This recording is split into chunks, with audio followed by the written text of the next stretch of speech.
Welcome back to Record Rift, where we tear through history's pages to reveal the moments that shaped our world. Today, we're wading into the blood-soaked shores of Gallipoli in 1915, where a bold Allied plan in World War I turned into a catastrophic tragedy. Picture tens of thousands of soldiers, British, French, and Anzac troops, storming a rugged peninsula under relentless Turkish fire, trapped in a campaign doomed by miscalculation. This wasn't just a military failure.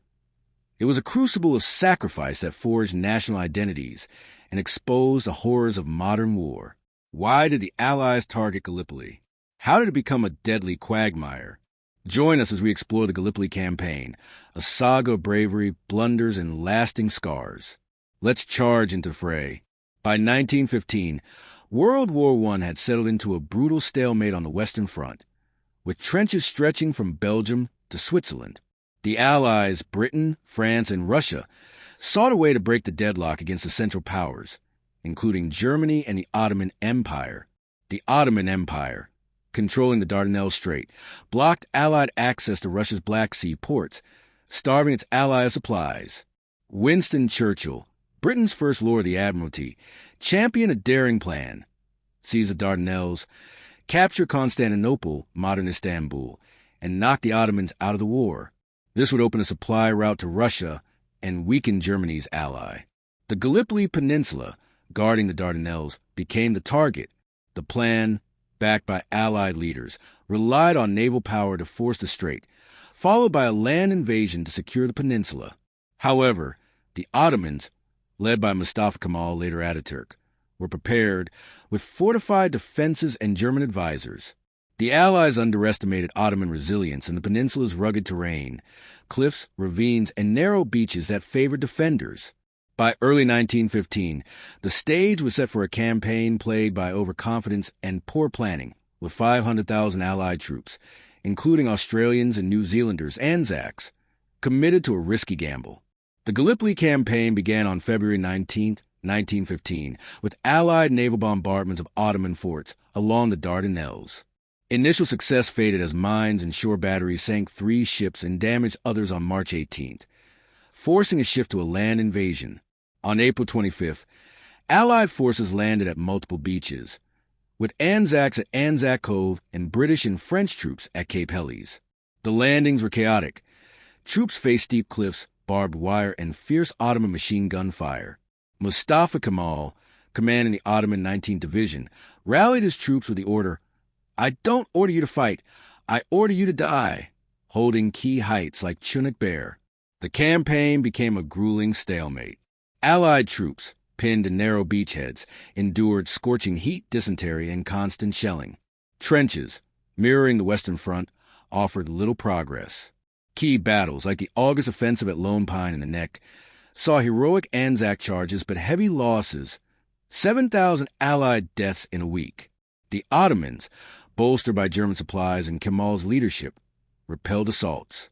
Poor Allied coordination, outdated tactics, and underestimation of Ottoman resolve turned Gallipoli into a meat grinder. By December 1915, after 8 months, the Allies began evacuating, completing the withdrawal by January 1916 with no territorial gains. The Gallipoli Campaign was a catastrophic failure, costing 250,000 Allied casualties, including 56,000 deaths and 200,000 Ottoman casualties, with 60,000 dead.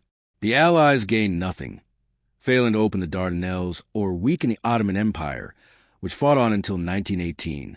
The campaign ruined Winston Churchill's reputation, forcing his resignation, though he later redeemed himself in World War II. British and French commanders faced criticism for poor planning, while the evacuation, remarkably, saw minimal losses, a rare success. For the Ottomans, Gallipoli was a triumph that boosted morale and elevated Mustafa Kemal as a national hero, paving his path to founding modern Turkey. For the Allies, the human cost was staggering. Australia and New Zealand lost 10,000 men, cementing Anzac bravery but leaving communities scarred. The campaign exposed the futility of frontal assaults in modern warfare, with trenches and machine guns foreshadowing the Western Front's horrors. Politically, it weakened Allied unity and strained relations with Russia, still cut off from supplies, contributing to its 1917 collapse. The Gallipoli Campaign left a profound legacy. For Australia and New Zealand, it birthed the Anzac legend, a cornerstone of national identity, commemorated annually on Anzac Day, April 25th. War memorials and diaries, like those of Anzac soldier John Simpson, who saved lives with his donkey, keep the sacrifice alive. In Turkey, Gallipoli is a symbol of resistance, with Mustafa Kemal Atatürk revered as a founding father. The campaign's failure reshaped military strategy, highlighting the need for better planning and intelligence in modern warfare. Globally, Gallipoli marked a shift as colonial troops proved their valor, accelerating demands for autonomy in British dominions.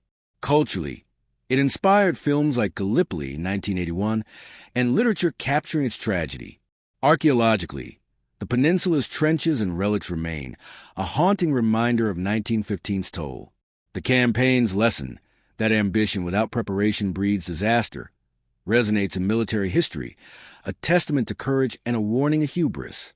That's the tragic saga of the Gallipoli Campaign, a deadly mistake that forged identities and scarred nations. What do you think? Could the Allies have won with better planning, or was Gallipoli doomed from the start? Drop your thoughts in the comments, and tell us what epic conflict you want us to explore next on Record Rift. If this journey through 1915 gripped you, smash that like button, subscribe, and hit the bell to join our quest through history. Until next time, keep uncovering the rifts that shape our past. This is Record Rift, signing off.